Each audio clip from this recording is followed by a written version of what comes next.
Hey guys, Underground Geek here, and I just wanted to do a review of this book. I had a request. I think at Mech Aniki on Twitter had requested this for me to check out, and so I went down to your local bookstore and picked this up, issue number 1 of this manga Monster, and it's a pretty interesting story.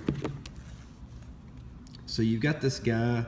He suffered an untimely death, but his adventures are far from over. He's reborn into a fantastical world of monsters and magic as a lowly goblin. But Kanata, or Gobrow, as he is now named, is not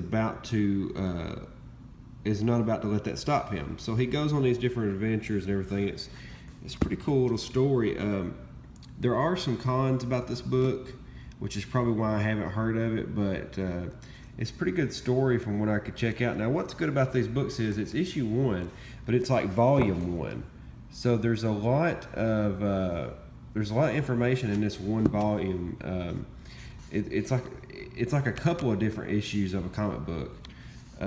So as we open it up here, we got some pretty good art there. We got Goblin Gramps there in the background. And so it shows our main character here, somebody standing over him. And we got some good art here of different changes in the character, maybe that's going to be coming pretty soon. Then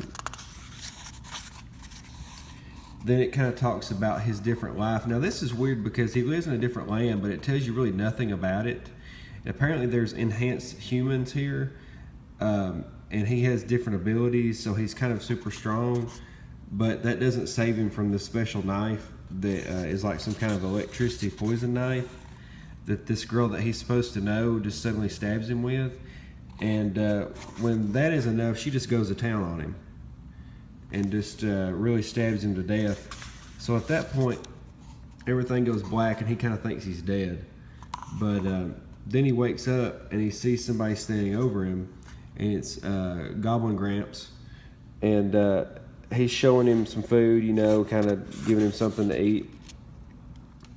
And then we're on to day 2 here, nothing really going on. And then you kind of realize what's starting to happen here.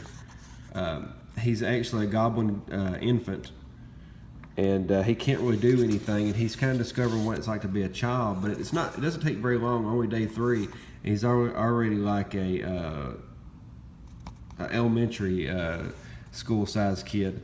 And so he can do all these great things, and he's really happy about being able to move around again, because when he was an infant, he couldn't move. And as this story kind of keeps progressing, it doesn't take very long for him to kind of get his wits of everything and what's going on. But one of the cons about this book is it doesn't explain anything about his past life besides, what he can do. It doesn't say anything about where he lived. And then it doesn't really explain about this life either. He's just kind of thrown into it, and you are too. And so we've got these different stories here. He starts to go on hunts with this other goblin that he befriends, and they're going after these little horned rabbits, which are actually very dangerous apparently. And then they tell this sad story about how they keep women to reproduce, human women, because the goblin women don't reproduce enough. So he's kind of getting better on his hunts here. He's learning how to kill things. And this kind of goes on and on and on. And then you start to see these things where he develops abilities. Like whatever he consumes, he develops the ability. Apparently he got this from his past life. So as he goes through this, he starts learning that he can do things like that. His friend, which is not very bright, starts to learn how to do things too. And there's some more good art there. This continues on. He starts getting stronger, getting more abilities. Kind of almost like a video game where you level up. And this is where he kind of explains about that ability. Anything he eats, he gains special abilities from. So he starts showing where in his past life he was eating different things. He was even eating humans, which I kind of talked about that a little bit. But so he was a cannibal, and we're just going to skim over that and not talk about anything. But that's kind of weird to me. But as it keeps going on and on here, the characters develop more. They talk to Grandpa Goblin here, or Goblin Gramps, and then he meets a girl that's also a goblin, and they become friends.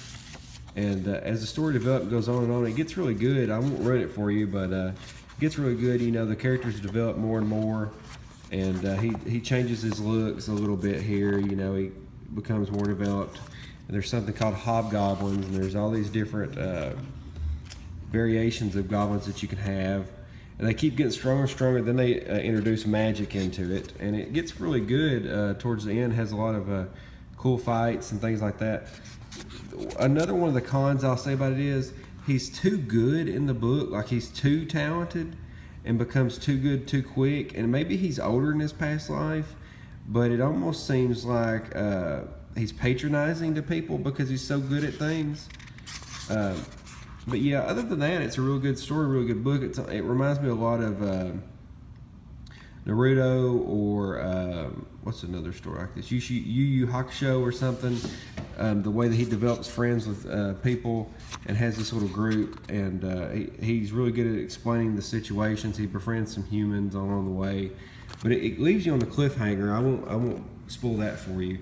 But it's Monster #1. It's a manga. It's by this guy here, and the art's by this dude. And like I said before, the art's really good. If you flip through here a couple pages, you kind of see, I like this. I like the different characters they have, the hound people and things like that. But you won't be disappointed, I'll tell you that. It's just there's a little bit of, you know, I'm used to a little bit better evolved story, so it left some potholes for me.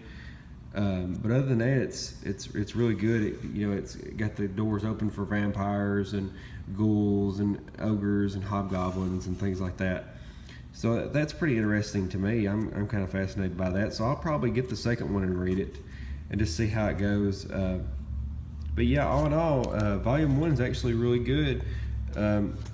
This style actually reminds me of another manga that I've read called Reborn, and it's an older story, but I really like the way that it was drawn compared to that one. When I picked it up and I saw that the artist looked like the same artist, I was like, wow, you know, it happens to be the same people. So they probably did the Reborn style, which was a vampire story. And so that instantly I gravitated towards that. And I'm also going to do a review on Overlord. Whenever I get done with that, I've got Volume 1 of it. But all in all, this is a good story. I'll probably get like a 7 out of 10. Art's like an 8 or 9 out of 10. I would definitely recommend read it if you like it, Monster. But tell me what you think in the comments about my review. I didn't really want to spoil anything, but at the same time I want to kind of show you about it. And give me a thumbs up and subscribe. And thanks for watching the video. All right, bye.